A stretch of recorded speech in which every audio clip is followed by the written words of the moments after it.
Good day mga ka-sports natin dyan. Boss D na Wong, malaki na ang in-improve ngayong season.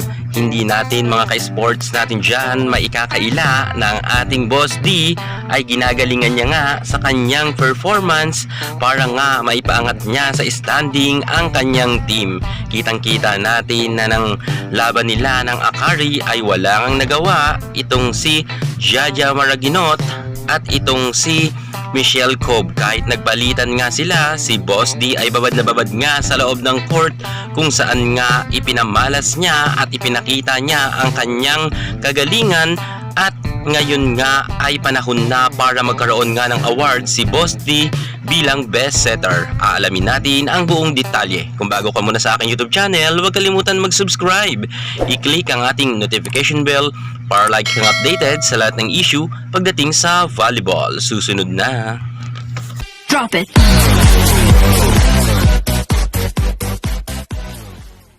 Matagal na nga mga ka-sports natin dyan na hindi nagkakaroon ng award si Boss D na Wong bilang best setter at higit sa lahat ang kanyang team ay hindi nga makapasok-pasok sa top 4. Pero ngayon mga ka-sports natin dyan, mukhang pasok na pasok sa banga ngayon ang team ng Chocumucho Flying Titans at ramdam natin na sobrang galing na ni Boss D ngayon mag-set at hindi gaya noon na puro kay Kat Tolentino lamang pinupunta ang bola at kay Cici Rondina. Pero ngayon, kapansin-pansin natin ang huling laban nga ng ating Boss D kontra nga sa Akari Chargers ay sobrang nagpamalas siya ng kanyang angking kagalingan at ipinamalas niya ang kanyang pagka-veterana kung saan nga ang distribution niya ng kanyang bola ay talagang umiikot na ngayon at hindi gato napantayan ni Jaja Maraginot at ni Michelle Cobb na isa rin magaling na De La Salle player noon. At ngayon nga nakakampi ngayon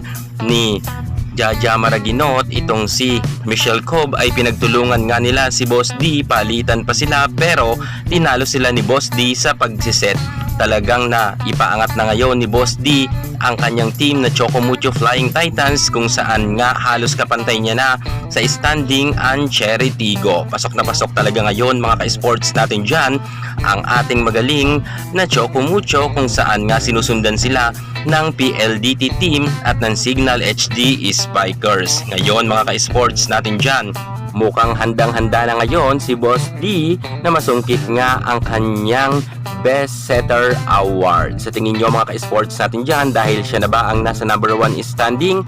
Pagdating nga dito sa PVL All Filipinos Conference, hindi na ba ito magbabago? Dahil alam natin na ang ating Boss D ay ginagalingan niya nga kapag ito ay merong game. Sana talaga mga ka-sports natin dyan, masungkit na ni Boss D ang kanyang kauna-unahang Best Setter Award dito nga sa PVL. Congratulations sa ating Boss D. Ngayon pa lang ina-advance na namin yan.